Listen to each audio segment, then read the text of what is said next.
Di tengah kota yang sibuk, satu tindakan bisa merubah segalanya. Seorang prajurit yang terlatih, namun kali ini bukan melawan musuh di medan perang. Kali ini, ia berhadapan dengan sesuatu yang lebih berbahaya. Ketidakadilan, ketika seorang polisi yang seharusnya melindungi malah melanggar, ketika ketegangan membuncah. Dan satu tindakan kecil mengarah pada ledakan besar. Satu tendangan, dan seluruh kota menyaksikan. Semua terdiam, tidak tahu apa yang akan terjadi selanjutnya. Apa yang sebenarnya terjadi? Terima kasih bagi kalian yang sudah subscribe di channel ini. Dan saksikan kisahnya sampai selesai supaya tidak gagal faham. Langit pagi di ibu kota masih diselimuti kabut tipis ketika Letnan 1 Infanteri Dimas Arianto keluar dari gerbang bandara. Udara pengap khas ibu kota segera menyergapnya, bercampur dengan suara klakson kendaraan yang bersahut-sahutan. Setelah 6 bulan menjalani pelatihan intensif di pedalaman, hiruk-pikuk kota ini terasa begitu asing baginya. Dimas menarik napas dalam-dalam, mencoba menyesuaikan diri. Matanya menelusuri antrean kendaraan di depan bandara, melihat bagaimana para pengemudi saling berebut ruang di jalan sempit. Beberapa sopir taksi dan ojek daring berteriak menawarkan jasa, sementara petugas keamanan bandara berusaha mengatur arus kendaraan dengan setengah hati. Seorang sopir taksi melambai ke arahnya. "Tumpangan, Bang. Harga teman-teman nih." Dimas hanya menggeleng dan melanjutkan langkahnya. Sebuah mobil dinas berplat militer berhenti tepat di depannya, dan seorang prajurit turun sambil memberi hormat. "Selamat datang kembali Letnan," ujar prajurit itu dengan nada hormat. Dimas membalasnya dengan anggukan ringan. Ia melemparkan ranselnya ke kursi belakang sebelum masuk ke dalam mobil. Saat kendaraan mulai melaju meninggalkan area bandara, ia menatap keluar jendela, memperhatikan betapa semrawutnya jalanan. Di trotoar, para pejalan kaki berjalan terburu-buru, menghindari pengendara motor yang nekat naik ke jalur pejalan kaki. Di perempatan, beberapa pengendara menerobos lampu merah tanpa ragu. Dimas menghela napas. Ia tahu ibu kota selalu ramai dan penuh masalah, tetapi ia tak menyangka betapa cepatnya ia merasa frustrasi hanya dengan mengamati sekitarnya. Setelah sekian lama berada di lingkungan yang penuh disiplin dan aturan tegas, kini ia kembali ke tempat di mana aturan tampaknya hanya berlaku bagi mereka yang tidak cukup kuat untuk melanggarnya. Namun, yang belum ia sadari adalah bahwa dalam hitungan jam, ia akan menjadi bagian dari salah satu insiden yang akan mengguncang kota ini dan mengubah hidupnya sejenak. Mobil dinas yang membawa Dimas melaju di jalan protokol menuju pusat kota. Namun, perjalanan mereka segera melambat saat mendekati sebuah perempatan yang dipadati kendaraan. Klakson bersahut-sahutan, para pengendara motor berusaha menyelip di antara mobil-mobil, dan suasana di sana tampak lebih seperti arena pertempuran daripada jalan raya. Di tengah kekacauan itu, seorang polisi lalu lintas berdiri santai di bawah pohon rindang, memperhatikan kemacetan tanpa banyak usaha untuk mengatasinya, dengan kacamata hitam bertengger di hidungnya dan tangan yang sibuk menggenggam ponsel. Dimas memperhatikan lebih seksama. Polisi itu, Bribtu Surya Adiputra, bukan hanya diam. Ia justru tampak memilih-milih kendaraan yang bisa melaju lebih dulu, bukan berdasarkan aturan, tetapi berdasarkan sesuatu yang lebih mencurigakan. Beberapa pengendara roda 4 melambat saat mendekatinya, dan tangan Surya dengan cekatan menerima sesuatu dari jendela, uang tunai yang langsung ia selipkan ke dalam saku. Begitu mendapat ongkos jalannya, ia memberi isyarat agar kendaraan tersebut maju, sementara yang lain tetap terjebak menunggu. Dimas merasakan rahangnya mengeras. Ini bukan sekadar kelalaian dalam bertugas. Ini adalah korupsi terang-terangan, dilakukan di depan ratusan pasang mata, seolah-olah itu adalah hal yang wajar. Ia melirik sopirnya, seorang prajurit muda yang tampaknya juga menyadari apa yang terjadi. "Biasa, Pak, udah sering di sini," gumamnya dengan nada pasrah. Dimas tidak menjawab. Ia menatap keluar jendela, matanya mengunci pada sosok Surya yang kini tengah berbicara dengan seorang pengendara motor. Lelaki itu tampak enggan mengeluarkan uang, Tetapi setelah beberapa kata dari Surya, mungkin ancaman tilang, ia akhirnya merogoh saku dan menyerahkan beberapa lembar rupiah. Cukup, Dimas membuka pintu mobil tanpa peringatan. "Pak, mau kemana?" tanya sopirnya, panik. Dimas tidak menjawab. Ia berjalan tegap ke arah Surya, mengabaikan tatapan orang-orang di sekitarnya. Langkahnya mantap, matanya tajam. Surya baru saja akan memasukkan uang ke sakunya ketika ia menyadari seseorang mendekat. Ia menoleh dan melihat sosok berseragam militer berdiri di hadapannya. Dimas tidak langsung bicara. Ia hanya berdiri di sana, menatap lurus ke mata Surya. Hening sejenak, sebelum akhirnya Surya berbicara dengan nada malas. "Ada yang bisa saya bantu, Pak Tentara?" tanyanya, memainkan peluit yang tergantung di lehernya. Dimas menyilangkan tangannya. "Sejak kapan polisi bertugas sebagai kasir jalanan?" Surya mengangkat alis, seolah tidak mengerti maksudnya. "Maksudnya apa? Nih, jangan pura-pura bodoh." Dimas mencondongkan tubuhnya sedikit. "Saya lihat sendiri apa yang baru saja Anda lakukan." Beberapa orang yang sedang menunggu lampu merah mulai tertarik dengan pertengkaran itu. Beberapa di antaranya bahkan mulai merekam. Surya tersenyum sinis. "Pak, saya ini polisi. Saya yang bertanggung jawab atas lalu lintas di sini. Kalau Anda tidak suka, silakan lapor ke atasan saya." Dimas menggeleng pelan. "Saya tidak butuh atasan Anda untuk tahu kalau yang Anda lakukan salah." Surya mendengus. "Dengar, Pak Tentara, saya bekerja di jalan ini setiap hari. Saya tahu apa yang saya lakukan. Dan saya sarankan, Anda urus saja urusan Anda sendiri." Dimas mengepalkan tangan. Ia berusaha menahan amarahnya, tetapi Surya tampaknya memang ingin memprovokasinya. Kemudian, tanpa peringatan, seorang pengendara mobil mewah yang baru saja berhenti menurunkan kaca jendelanya dan menyodorkan beberapa lembar uang. Surya menerimanya dengan cepat, seolah-olah Dimas tidak berdiri di sana. Itulah batasnya. Dengan satu gerakan cepat dan penuh tenaga, Dimas mengayunkan kakinya dan menendang motor dinas Surya. Brak, motor itu jatuh menghantam trotoar dengan sangat keras. Sebagian motor itu hancur seketika. Kerumunan yang menyaksikan kejadian itu terdiam. Beberapa orang berteriak kaget, sementara yang lain mulai bersorak. Surya mundur dengan mata membelalak. Wajahnya merah padam, antara marah dan terkejut. "Kamu sudah gila," bentaknya. Dimas menatapnya tanpa gentar. "Gila adalah membiarkan orang seperti kamu terus bertugas." Suasana semakin tegang. Dan ini baru permulaan dari kekacauan yang akan mengguncang ibu kota. Udara pagi yang panas terasa semakin menyesakkan di tengah ketegangan yang menggantung di udara. Setelah motor dinasnya hancur akibat tendangan Letnan Dimas Arianto, Bribtu Surya Adiputra berdiri terpaku. Wajahnya yang semula santai kini berubah tegang. Ia mengepalkan tinjunya, rahangnya mengeras. Kerumunan di sekitar perempatan semakin ramai. Beberapa pengemudi yang sebelumnya hanya menunggu lampu hijau kini menepi, penasaran dengan kejadian tak biasa ini. Ponsel-ponsel diangkat tinggi, merekam setiap detik konfrontasi ini. Dimas tetap berdiri tegak, matanya menatap lurus ke arah Surya. Ia tahu tindakannya tadi berisiko besar. Tapi bagi seorang prajurit, kehormatan dan kebenaran tidak bisa dikompromikan. Surya melangkah maju, matanya menyala penuh amarah. "Siapa lo? Hah, tentara sok jagoan. Ini wilayah gue. Lo nggak punya hak buat campur tangan." Dimas hanya tersenyum tipis. "Wilayahmu. Jalan raya ini milik rakyat. Tugasmu adalah menegakkan aturan, bukan menjualnya." Kerumunan mulai bersorak kecil. Beberapa sopir angkot dan pengendara ojek daring saling berbisik, mendukung Dimas secara diam-diam. Surya semakin gusar. Ia menyadari bahwa posisinya semakin sulit. Dengan gerakan cepat, ia menarik peluit di lehernya dan meniupnya keras, mencoba mengalihkan perhatian orang-orang. "Semua bubar, kembali ke kendaraan kalian.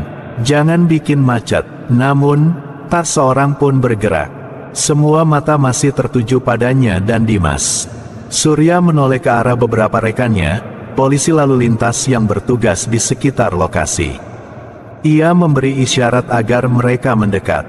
3 polisi datang menghampiri, tetapi wajah mereka tampak ragu-ragu. Mereka tahu siapa Dimas, seorang perwira militer.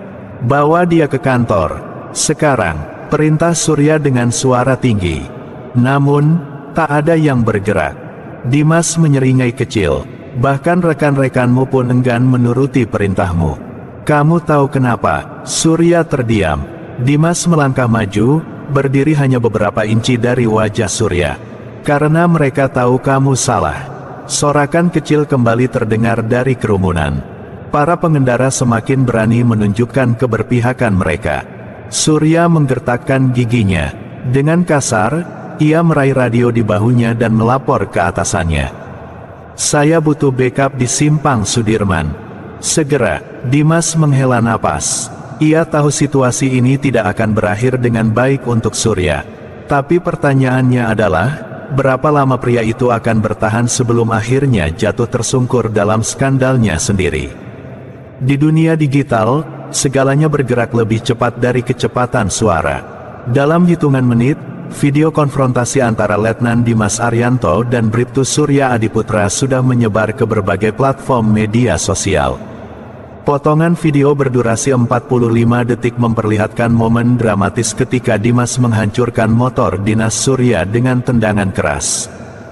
Video lain merekam bagaimana Surya panik, berusaha mempertahankan otoritasnya di hadapan massa yang mulai berbalik melawannya. Tagar-tagar tentarafs polisi dan tagar korupsi lalu lintas langsung menjadi trending di Twitter dan Instagram. Komentar netizen pun terbagi dua. Pendukung Dimas menganggap tindakan Dimas sebagai bentuk perlawanan terhadap aparat korup yang sudah lama merajalela. Kritikus Dimas menganggap tindakannya terlalu berlebihan dan dapat memperburuk hubungan antara militer dan kepolisian. Namun, satu hal yang pasti, video ini telah menarik perhatian publik. Di sebuah kantor redaksi media ternama, Nadia Kusuma, seorang jurnalis investigasi senior, menatap layar komputernya dengan penuh minat. Ia sudah lama meneliti kasus pungutan liar di jalanan, tetapi tidak pernah mendapat bukti konkret seperti ini. Kita harus liput ini, katanya pada rekan kerjanya. Dan kita harus gali lebih dalam. Nadia tahu, insiden ini hanyalah puncak gunung es. Sementara itu, di tingkat pemerintahan, insiden ini mulai memicu reaksi berantai. Gubernur menerima laporan dari stafnya mengenai viralnya video tersebut. Ia segera mengadakan rapat mendadak dengan perwakilan kepolisian dan militer. Kita harus atasi ini sebelum makin membesar, katanya tegas. Namun, kepala kepolisian ibu kota tampak geram. Kami tidak akan membiarkan seorang tentara bertindak sewenang-wenang terhadap anggota kami. Di sisi lain, perwakilan militer justru membela Dimas. Yang harus kita bicarakan adalah kenapa anggota Anda menerima suap di jalanan, bukan bagaimana Letnan Dimas bereaksi. Suhu ruangan terasa meningkat. Konflik ini bukan sekadar tentang dua individu, tetapi tentang citra dua institusi besar yang kini sedang diuji di hadapan publik. Dan yang lebih buruk, dunia sudah menyaksikan semuanya. Dimas duduk di kursi kayu di ruang interogasi sederhana. Setelah insiden tadi, ia langsung dibawa ke kantor polisi untuk dimintai keterangan. Di hadapannya, seorang perwira polisi berpangkat komisaris menatapnya tajam. Anda sadar, tindakan Anda bisa dianggap sebagai pelanggaran hukum. Dimas tetap tenang. Saya hanya menegakkan keadilan. Jika saya salah, saya siap menerima konsekuensinya. Tapi pertanyaan saya, apakah Anda akan melakukan hal yang sama terhadap Bribtu Surya? Sang komisaris terdiam. Dimas melanjutkan, karena sejauh yang saya lihat, dia belum ditahan. Padahal, tindakannya jelas melanggar hukum. Komisaris itu menghela napas berat. Ia tahu Dimas benar, tapi hukum dan politik seringkali berjalan di jalur yang berbeda. Tiba-tiba, pintu ruangan terbuka. Seorang petugas masuk dengan wajah panik. Pak, kita punya masalah. Komisaris mengangkat alis. Apalagi, petugas itu menelan ludah sebelum berbicara. Surya, dia kabur. Ruangan itu mendadak sunyi. Dimas menyipitkan mata. Dia kabur. Ulangnya, suaranya lebih tajam. Petugas mengangguk. Begitu tahu investigasi resmi akan dilakukan terhadapnya, dia menghilang. Kami tidak bisa menemukannya di rumah atau di posnya. Dimas menatap komisaris itu dengan dingin. Bagaimana mungkin seorang polisi bisa kabur dari kantor polisinya sendiri? Hening. Lalu, hanya satu kesimpulan yang bisa diambil dari semua ini, ada seseorang yang melindungi Surya. Dan Dimas tahu, pertempuran ini baru saja dimulai. Di berbagai sudut kota, dampak dari konfrontasi antara Letnan Dimas Arianto dan Bribtu Surya Adiputra semakin meluas. Di media sosial, gelombang kemarahan semakin besar. Bukan hanya karena video viral, tetapi karena fakta bahwa Surya kini menghilang tanpa jejak. Di berbagai platform, netizen berspekulasi. Surya kabur. Apa jangan-jangan ada yang membekingi? Kenapa baru sekarang polisi sibuk? Saat pungli terjadi bertahun-tahun, mereka kemana? Letnan Dimas cuma ngelakuin apa yang seharusnya kita lakukan bertahun-tahun lalu. Di beberapa titik, kelompok aktivis mulai turun ke jalan. Mereka membawa spanduk bertuliskan, "Tegakkan hukum, bersihkan polisi korup." Kejadian ini berkembang jauh lebih besar dari sekadar insiden di perempatan jalan. Sementara itu, di markas besar militer, Dimas masih berada dalam posisi sulit.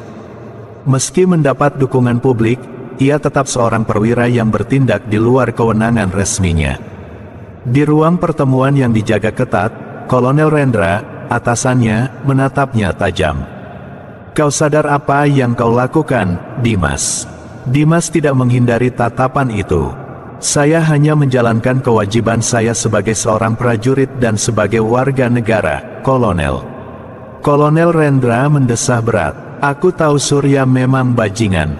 Tapi kau membuat ini menjadi lebih besar dari yang seharusnya. Kalau tidak sekarang, kapan lagi kita bicara tentang ini?" Balas Dimas. "Saya bukan satu-satunya yang muak melihat polisi korup di jalanan. Sekarang, publik tahu bahwa mereka punya pilihan. Mereka tidak harus diam." Kolonel Rendra menatapnya lama sebelum akhirnya mengangguk pelan. "Kau benar, tapi ini belum selesai." Sementara itu, jauh dari hiruk-pikuk media dan protes publik, Bribtu Surya Adiputra duduk di sebuah ruangan sempit dengan wajah tegang. Ia tidak sendirian. Di hadapannya duduk seorang pria berseragam, Kompol Prasetya, salah satu petinggi kepolisian yang dikenal memiliki banyak koneksi. "Kau sudah membuat kekacauan besar, Surya." Suara Kompol Prasetya rendah dan dingin. Surya menelan ludah. Saya tidak punya pilihan. Saya harus kabur." Prasetya menyandarkan tubuhnya ke kursi, menatapnya lama. "Sekarang pertanyaannya, seberapa jauh kau ingin ini berlanjut?" Surya mengerutkan kening. "Maksudnya?" Prasetya mendekatkan tubuhnya sedikit, lalu berbisik. "Jika kau ingin selamat, ada dua opsi. 1. Kau diam dan membiarkan mereka menangkapmu. 2. Surya menegang. 2 apa? Prasetya menyeringai kecil. "Kita buat Dimas jatuh." Di ruang redaksi yang penuh dengan suara keyboard telepon berdering, Nadia Kusuma, jurnalis investigasi yang mengikuti kasus ini, menatap layar komputernya dengan serius. Ia baru saja menerima sebuah bocoran dokumen. Isinya, rekaman transaksi mencurigakan antara Surya dan sejumlah pejabat kepolisian. Ini bukan hanya sekadar pungutan liar di jalanan. Ini adalah jaringan korupsi. Nadia mengambil napas dalam-dalam. Jika informasi ini benar, maka Surya bukanlah satu-satunya yang bermain di balik layar. Ada orang-orang yang jauh lebih besar yang ingin kasus ini ditutup. Tapi sebelum ia sempat menggali lebih dalam, ponselnya bergetar. "Ya, halo, Nadia, ini tentang Dimas." Mata Nadia menyipit. "Ada apa?" Suara di ujung telepon terdengar tegang. "Ada yang sedang menjebaknya."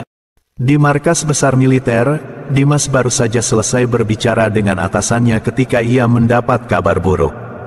"Letnan," kata seorang perwira, "ada laporan baru. Anda sedang diinvestigasi karena dugaan penyalahgunaan wewenang." Dimas menatap pria itu dengan mata tajam. Apa maksudnya? Dokumen baru muncul. Ada bukti yang menunjukkan bahwa Anda menerima suap dalam beberapa kesempatan. Dimas tersenyum tipis. Itu bohong. Perwira itu mengangguk. Kami tahu. Tapi mereka tidak peduli apakah itu benar atau tidak. Dimas mengerti. Ini adalah langkah balasan. Mereka mencoba menjatuhkannya sebelum ia bisa berbicara lebih jauh. Namun, ada satu masalah besar, bukti yang disebarkan terlalu rapi, terlalu sempurna, seolah-olah memang sengaja dibuat untuk meyakinkan publik. Dan yang lebih buruk lagi, media mulai percaya. Di media sosial, narasi mulai berubah. Apa Dimas benar-benar bersih? Kok tiba-tiba ada bukti suap? Jangan-jangan ini cuma pertarungan antara dua pihak yang sama kotornya. Kita harus cari tahu kebenarannya dulu sebelum mendukung siapapun. Dimas tahu ia sedang dalam posisi yang sulit. Di satu sisi, ia telah menjadi simbol perlawanan terhadap korupsi. Di sisi lain, jika publik mulai meragukannya, maka perjuangannya akan hancur sebelum dimulai. Tapi dia tidak akan tinggal diam. Ia mengambil ponselnya, menekan nomor Nadia Kusuma. Nadia, kita harus bicara. Sebuah perang informasi baru saja dimulai.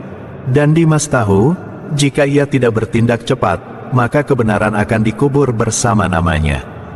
Di sebuah studio berita, Nadia Kusuma duduk di depan layar komputer dengan napas tertahan. Ia baru saja menerima rekaman eksklusif dari seorang sumber anonim, rekaman yang bisa mengubah segalanya.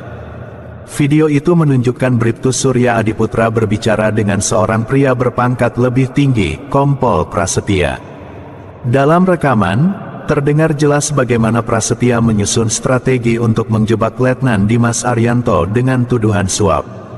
Jika kita biarkan dia terus bicara, semua ini akan terbongkar, suara Prasetya terdengar dingin. Kita buat dia terlihat kotor, jawab Surya. Nadia menelan ludah. Ini bukti yang mereka butuhkan. Ia segera meraih telepon dan menghubungi redaktur seniornya. Kita harus rilis ini sekarang. Di sisi lain, di markas besar militer, Dimas duduk di ruang interogasi. Tuduhan suap semakin kuat, tekanan dari berbagai pihak meningkat. Namun, saat teleponnya bergetar, sebuah pesan dari Nadia membuatnya tersenyum tipis. Kita punya bukti, bersiaplah. Sementara itu, di ruang gelap tempat Surya bersembunyi, ia menyalakan ponselnya dan melihat berita utama, bukti baru, konspirasi di balik kasus Letnan Dimas. Darahnya membeku.